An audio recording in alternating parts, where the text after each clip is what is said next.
Trouble 1 hour 38 minutes run time తో Netflix లో తెలుగులో స్ట్రీమింగ్ అవుతున్న ఈ మూవీ చూసాక నాకైతే అంతకేమి నచ్చలేదు గాయ్స్. రొటీన్ స్టోరీ అనిపించింది. ఇంకా ఈ మూవీని చూసేంత ఇంట్రెస్ట్ గా నాకైతే ఎక్కడా అనిపించలేదు. ఇంకా ఈ మూవీ ఎలా ఉందో అస్సలు స్పాయిలర్స్ లేకుండా చెప్తా, వీడియో పూర్తిగా చూడండి. ఇంకా బేసిక్ గా స్టోరీ లైన్ ఏంటంటే, కోని అనే వ్యక్తి కొత్తగా టీవీ బిగించడానికి ఒక ఇంటికి వెళ్తాడు. అక్కడ ఒక హత్య కేసులో ఇరుక్కుంటాడు. తర్వాత ఏమైంది, ఆ హత్య ఎవరు చేశారు అన్నదే మిగతా స్టోరీ లైన్. ఇంకా ఈ మూవీని ఫ్యామిలీతో చూడొచ్చు అంటే 47 minutes దగ్గర ఒక లిప్ కిస్ ఉంటుంది, అది తప్ప మిగతాదంతా చూడొచ్చు. ఇంకా ఇలాంటి కాన్సెప్ట్ తో మన తెలుగులో చాలా సినిమాలు వచ్చాయి. పోనీ స్టోరీ లైన్ ఏమన్నా కొత్తగా ఉందంటే అది లేదు.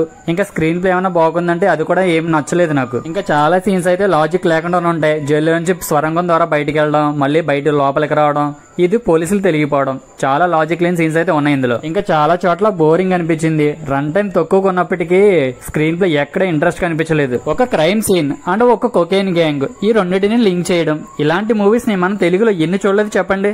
ఇంకా యాక్టింగ్ విషయానికి వస్తే అందరూ బాగానే చేశారు, పర్లేదు. ఇంకా సాంగ్స్ అండ్ బీజిఎం విషయానికి వస్తే సాంగ్స్ అయితే ఏమీ లేవు, బీజిఎం అయితే పర్లేదు, ఓకే.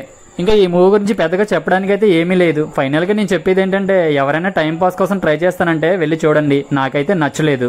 ఇంకా మీలో ఎవరైనా ఈ మూవీ చూస్తుంటే ఎలా ఉందో కింద కామెంట్ చేయండి. ఇంకా మీరు కనుక నా ఛానల్ ఫస్ట్ టైం చూస్తున్నట్లయితే సబ్స్క్రైబ్ చేసుకుని అలాగే పక్కనున్న బెల్ సింబల్ని ఆల్లో పెట్టుకోండి. నేను చేసే ప్రతి రివ్యూ మిస్ కాకుండా చూడవచ్చు. ఇంకా జనరల్ మూవీ రేటింగ్ ప్రకారం నేను ఈ మూవీకి ఇచ్చే రేటింగ్ 1.75 అండ్ అవుట్ ఆఫ్ 5 కి.